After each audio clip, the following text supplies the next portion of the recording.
course, we are live on both Preach the Truth Radio as well as on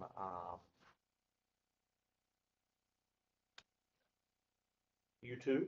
We are thankful that we are able to be live on both of those. We're thankful for those perhaps who are joining us via those technologies, and hopefully everyone is well.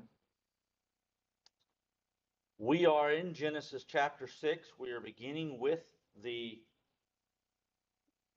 book, with chapter 6. We are going through, of course, the book of Genesis and looking at these things. Just be up front with you. We, of course, had kind of some homework. Hopefully everyone kind of looked at that, and we are going to somewhat skip over that because we do have some who are out tonight, and I know I've heard some feedback and kind of interested in the subject and the study, and so we're going to begin there in chapter 6 and verse 1, but we're going to kind of skip over some of those, some of these things, and so we'll probably get a little ahead, and then next week when hopefully everyone will be back, we'll kind of go back and touch on some of those things if we've already passed them. Beginning here in chapter 6, what do we read about? And we touched on it there, kind of started on it there at the end of chapter 5, but what do we really begin here in chapter 6? Noah, the flood, or the building of the ark, and then we're going to subsequently get into the flood. That's what we are beginning here. But beginning in chapter 6, we read, "And it came to pass when men began to multiply on the face of the earth, and daughters were born unto them, that the sons of God saw the daughters of men, that they were fair, and they took them wives of all which they chose. And the Lord said, My spirit shall not always strive with man, for that he also is flesh, yet his days shall be 120 years. There were giants in the earth in those days, and also after that, when the sons of God came in unto the daughters of men, and they bare children to them, the same became mighty men which were of old, men of renown." And just to kind of remind us, we find two questions in there, or we find questions about a couple of things in there that I wanted you to look at. And again, we're going to kind of skip over these, and we'll come back and look at them next week. But those two things, of course, are the sons of God. Who are we speaking of? And there are some differing thoughts on that, of who the sons of God are. And then, of course, the other one being the 120 years that is spoken of here. And again, we find some differing thoughts on that. And though I thought about going ahead and digging into those things, I do want us to hold off about that because we do have several out. And again, I did get some feedback and kind of some interest there in the discussion, and so hopefully continue to look at that and dig a little deeper into it and see. And again, we do have some differing ideas on these things, and I submit that those are things that in the end, as we begin to think about those things, those are some things that are they really of any importance to our salvation? No, they're not. So if in that discussion we find that we have some differing opinions, differing thoughts on these, keep that in mind that it is a matter of opinion. And in the end, it has no bearing on our salvation. But we do see here, and I do want to touch on some things in those first 4 verses. We do see here that man begins to multiply, don't they? This is some time. Time passes. We need to keep that in mind, that time is passing here, that what we read about, it isn't all just one day from the next to the next day and all. We see time is transpiring. When we go back and we think about the the genealogies that we've seen in here, and we see the years, it gives the lifespan of some of these individuals. We see great amount of time passing by in all of this. And so man is multiplying, and we see this marriages going on, that children are born, and giants in the land on the earth. Let's kind of think about that for a minute. Again, we touch on some of these things, and in the end, we could kind of skip over them because, again, these aren't issues that are applicable to our salvation. These aren't issues that are of great importance. But just for a moment, what are we talking about with giants? How giant are we talking about? And can be giants intellectually as well as food. That's true, but are we talking about intellectual giants here? Are we talking about height? Physical giants. So again, I ask the question, just how big are we talking about? Are we talking about Jolly Green Giant that's 100 feet tall or something? King Hall, and of course he comes quite a bit later. But Og was a giant. He was. We think Goliath was very large. He was 9 foot 6 inches more or less. Do we see people that get very, very tall today? Very few. Few, but we do see some who are extremely tall. We think of, you might recall, I remember in my younger days, whenever you had Andre the Giant, big man. And I remember in school seeing a picture, probably in the science book, of one of these men that were, I think he was above 8 feet tall, somewhere about 9 feet or so. It is very rare, as Jim points out today. Wilt Chamberlain was. Wilt was very tall. Shaq is very tall. We see quite a few. And I don't know, is Wilt still alive? So we do see some individuals who are extremely tall, but again, it's not the normal thing. That we would see somebody quite that tall. We do see people who are tall, but not quite that tall. But these are very, very big people, right? So we again, and we'll come back to kind of touch on those others next week. Hopefully, we have everybody back, and we'll touch on some of those things next week. But I really want to dig into and I wanted to spend a good bit of time talking here with really there in verse 5 and following.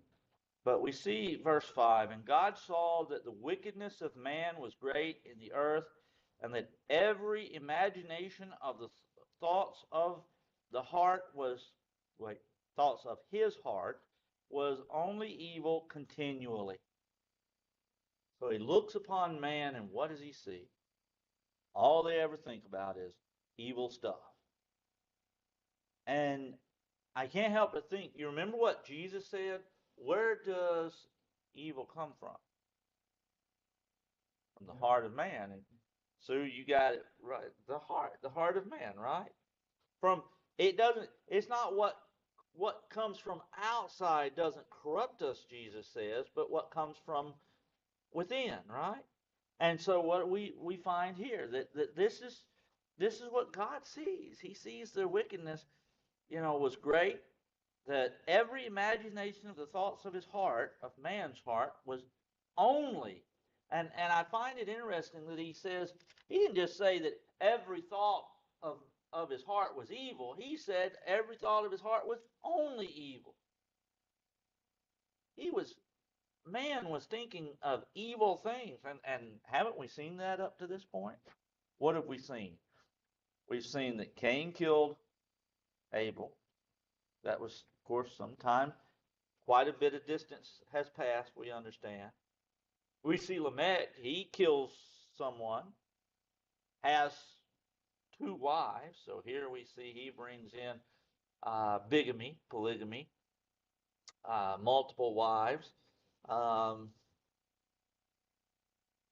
and just that's not to say that those things are the only things that are wrong, but here it comes to the point where it's, you see, and what do we see in all of this? Don't we see the progression of wickedness, progression of evil? People doing whatever they want to do. People doing whatever they want to do, and really you get into that, don't you, the rebellion? But we see that progression. I think about Psalm 1 and verse 1. Blessed is the man that walketh not in the counsel of the ungodly, nor standeth in the way of sinners, nor sitteth in the seat of the scornful. The psalmist here uses this Hebrew poetry to make this point of the progression, or digression, maybe is a better way of putting it. The digression of wickedness. That is that when we first begin to think about it, we are already getting ourselves into that, and we don't, people don't often necessarily turn around and say, "Oh, I'm going to stop here," do they? Because once I've decided this far is okay, what am I going to do the next time? I'm going to say, if I can go this far, I'll go this far. And then I'll go a little further and a little further. And it just keeps getting worse and worse, doesn't it? And that's what we find here, that sin has progressed. Jim, you look like you're looking something up there, so did you have something you wanted to share? Let no man say when he is tempted, I am tempted of God. For God cannot be tempted by evil, nor does he himself tempt anyone. But each one is tempted when he is drawn away by his own desires and enticed. And when desires have conceived, it giveth birth to sin. And sin, when it is full grown, brings forth death. There from James chapter 1. I think the King James uses the word lust there instead of desire. But both get at the idea, don't they? We start lusting, we start desiring after things, and what does it do? It causes us to go further. We think about David with Bathsheba. Here he is, not where he's supposed to be. He's walking around on his roof one night, perhaps can't sleep or whatnot, and he looks out and he sees this pretty woman out here, this beautiful woman out here taking a bath. Should have turned around and left, right? It shouldn't have been there in the first place, but should have turned around and said, you know what, that's not what I need to be looking at. We think about the little monkeys, see no evil, hear no evil, speak no evil, right? And sometimes it comes down to that, doesn't it? We need to do this sometimes, right? Or turn our heads and not look because we see something that we perhaps didn't intend to look upon, but there we see it, and then we start thinking thoughts we shouldn't be thinking. And then, like David, what do? We go and we try to partake of whatever that is. And we need to avoid those things. So, very good point that it is our lust that draws us, our desires that draw us away from God, that draws us into wickedness. Again, as the psalmist points out, that we're putting it in a little vernacular here, that we're walking by and we see it. So then we're standing there looking at it, and pretty soon what? We're over here sitting around with them, right? Sitting around with the wickedness. So we see this here back in Genesis chapter 6 and verse 5. God sees the situation. And what does it say about it, about about this in verse 6. And it repented the Lord that he had made man on the earth, and it grieved him at his heart. He was sorry that he had even made man. Think about that. Here, he looks out and he sees this situation and looks down, he sees this situation, sees the wickedness of man, and just how wicked man is. Not a little bit, but very wicked, fully wicked. Don't we find that, in fact, we think about that fully wicked. Don't we find that elsewhere in the Bible where God looks and he says, it's got to get to a certain point. He kind of tolerates things, but then it reaches a point and what? He's not tolerating anymore. We think about, what was it? The Amorites, I think it was. Their wickedness was not full. Their wickedness, it wasn't time. And then subsequent to that, later on, quite a while later on, what does he do? He says, it's enough. And he says, go kill them all, right? He's had enough of it. God doesn't expect us to continue in sin. He is a loving God. He is a patient God. He is a merciful God. But he is a just God, a holy God. And he will reach a point, and we need to be warned by that fact, that he reaches a point where it's enough. We think about that, don't we? Don't we ever just reach the point where we've just had enough with something? We think about, and I use this illustration often as parents. I remember being a kid where you just keep on. I remember my mother getting my dad driving down the highway, and my mother pull his belt off of him, and here she comes over the back seat after us. It's enough. Straighten it up. This is obviously much more serious than mom taking the belt to us, but God sees this and it grieves him. It grieves him. It makes him sorry, feel sorry or regret that he did this, that he created man.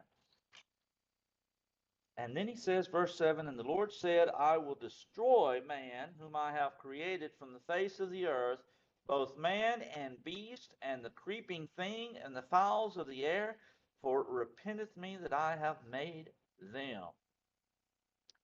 I'm just going to destroy it all. But Noah, verse 8, found grace in the eyes of the Lord. Why? You say he walked with God. He was faithful. He was obedient. He was a righteous man, the Bible says, right? Noah was a righteous man. We think about Noah, and the Bible describes him as a faithful man. Wasn't he a preacher as well? Noah found grace in the eyes of the Lord because he was a godly man, wasn't he? Yep.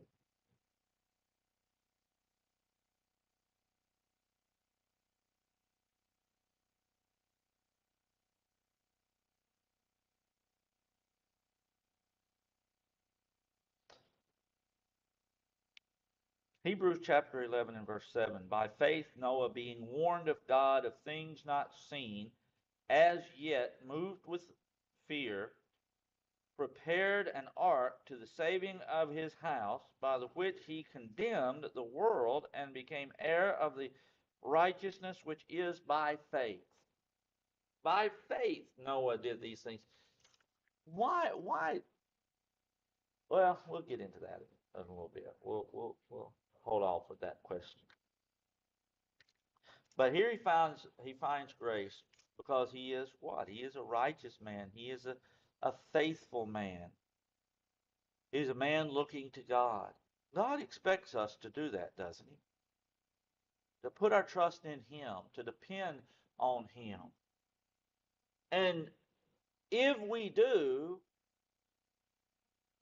we can count on God, can't we? Now, that's not to say, again, I often try to point out, that's not to suggest that if I do what God says, I'm never going to have any difficulties. I'm never going to have any problems.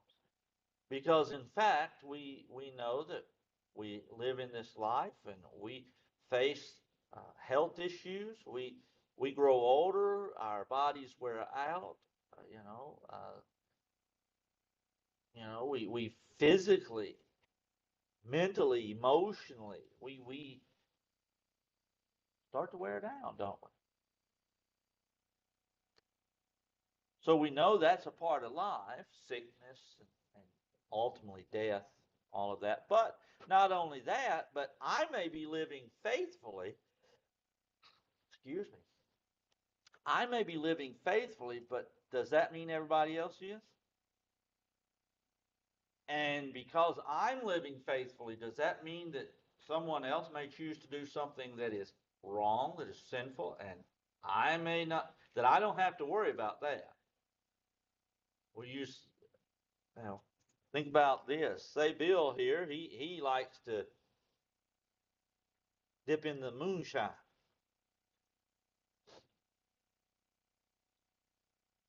Well, Bill may be a drunk. Well, if Bill's a drunk and Bill's a drunk driver, and I get out driving, and I happen to cross paths with, drunk driving Bill here, Bill may run me down and kill me. I didn't do anything. Bill did. Bill's the one that sinned. Bill's the one that did what he shouldn't have been doing.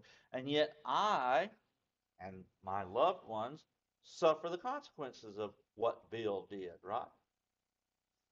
So we realize that this world, even being a faithful Christian doesn't guarantee that we don't face any problems. But if I'm a faithful Christian, there is a guarantee, isn't there? And again, I stress that not because I merit anything, and not if I turn away from God, but if I'm a faithful Christian, I know because the Bible teaches me, again, not because I've merited it, not because I've earned anything, but because of God's grace, because of His mercy, because of His love, because of sacrificing Christ, and we can go on and on. I know I have eternal life. I know I can be with God forever if I'm submitting to Him in faith, living faithfully for Him. Bill? So we need ups and downs. Because everything always went, like to say, hunky-dory and old food life, never had any trouble. With being humans as we are, we may not get a big straw yet, we wouldn't count it God. And we need to the ups and downs to remember that we need God, we need to depend on Him, and we can't make it without. Well, let me put it a little different way. I think you're onto something there, Bill. There is benefit in suffering, isn't there? There is benefit in those difficult moments because it does draw us to what? To God. It draws us, well, at least it should. Not everybody does. Some people harden their hearts in difficult times. We think about Pharaoh and what he experienced and all of that, and you would think he would it would soften his brain a little bit and help him to realize, stop doing this. But what did he do? He kept hardening his heart, right? He kept, the more that he ran into it, the more stubborn he got. You see people like that, don't you? No matter what you do, no matter how much correction you give them, or no matter what occurs, they just get worse and worse, don't they? I'm not going to let you get me. I'm not going to let you uh, beat me. So I'm just going to get meaner and meaner. You knock me down, well, I'll just try even harder. you punish me, well, I'll just be even worse. And we do see that with people. And, but if we are looking to God, those things can help us to better depend upon God. So we see here again in our text here, verse 8, we see Noah finds grace. He found grace in the eyes of the Lord. And then we have this little section here. These are the generations of Noah. Noah was a just man and perfect in his generations. And Noah walked with God, there as you put it, Bill. And Noah begot 3 sons, Shem, Ham, and Japheth. The earth also was corrupt before God, and the earth was filled with violence. God looked upon the earth, and behold, it was corrupt, for all flesh had corrupted his way upon the earth. And God said unto Noah, the end of all flesh is come before me, for the earth is filled with violence through them, and behold, I will destroy them with the earth. So again, it reiterates to us the condition of things. It was all corrupted, violence, and we think about it. We think about, and just in our lives, in our choices, in our creations, in our living, we set forth something, and what do we often find? Man corrupts it, right? Somebody else comes along and they corrupt it. I think about the preaching schools and colleges that have been set up by faithful brethren who have turned from the truth. Why? Because someone else came along subsequent to those individuals and decided they'd change it. Decided we don't agree with that, so we're going to do it different. Congregations that once were faithful, but they aren't anymore because someone else came along and corrupted them and took them down the wrong path. But here we find God creates man, we know, and God creates the earth and all of this. And what do we find? We find that man has corrupted things. You can read Romans chapter 1, beginning with verse 20 there, and see some indication of such things, of man corrupting. Do we see that today? Do we see man corrupting things, trying to create things in ways that God didn't intend? We think about, and again, Paul in Romans chapter 1 touches on this, we think about, of course, homosexuality. We remember, quote-unquote, gay marriage. And of course, some were saying, well, when you agree to that, you're going to go over here with these things. Oh, no. Well, what do we see? Just a few years later, we start seeing people say, well, if this is the case, for example, and I know people get upset about this, there are people out there who are homosexual, and oh, how dare you suggest this? But you see, for example, with the issue of pedophilia and bringing and having legalizing relationships with minors. Well, some suggest, well, if you're going to do that, that's where this leads to. Oh no.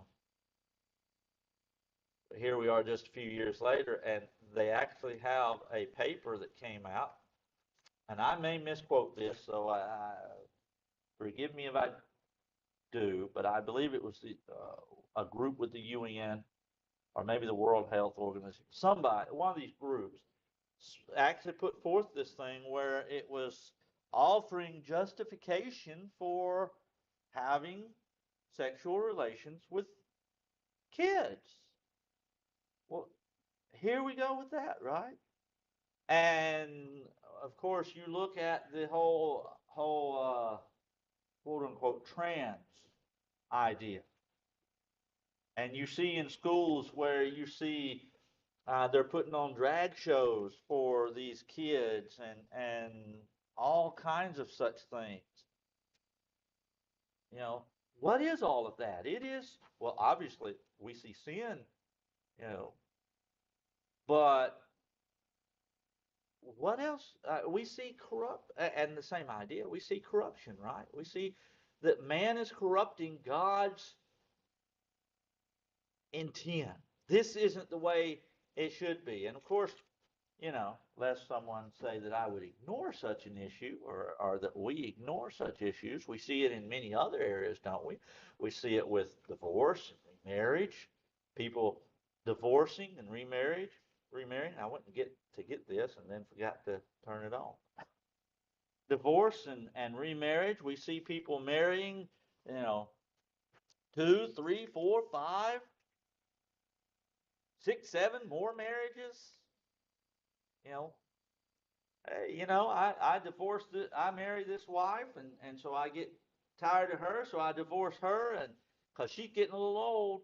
She turned 30 last week, so she's a little too old. So I divorce her, and I go marry me a 20-year-old, right? Until she turns 30, and then I get rid of her. Or maybe I decide by the time she's 25, she's too old. Or maybe she just burnt the toast or something. So I go, or she whatever reason. So I just divorce her and go marry another. Or as we see in society today, we just have irreconcilable differences.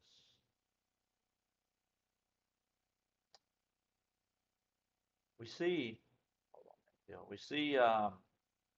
in all of this, and we could go on. I mean, we look at those things, but we see a corruption of God's plan. That's what we find here in the days of Noah. Man had corrupted, and we think today, and I've heard it over the years. I remember when I was a kid hearing people who were older than me, who were older, and oh, it's just so terrible. The kids these days. Here I am. What do we say now? Oh, the kids these days. Seems there's always the kids these days, or the today's society. It just isn't like it was when I was a kid. I think some of that is nostalgia. But we do see things that are a mess. I mean, just look at drugs being legalized, and we could go on and on with these. Of course, our time's about up here.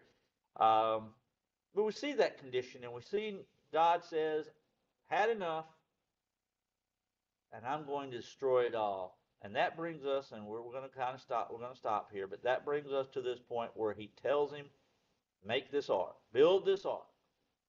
And Bill, did you have a comment before we break off? Yeah, I was just gonna say that what's going on today, because you can see here, they had things like that back then, about when you do the earth. And but we can see where these people who are corrupting the minds of the Europeans and totally abusing them. But that, in my opinion, these people should be put in jail anyhow for them. And it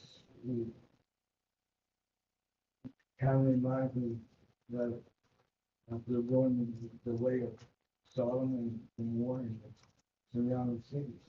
And we see, and we could give case after case after case with these various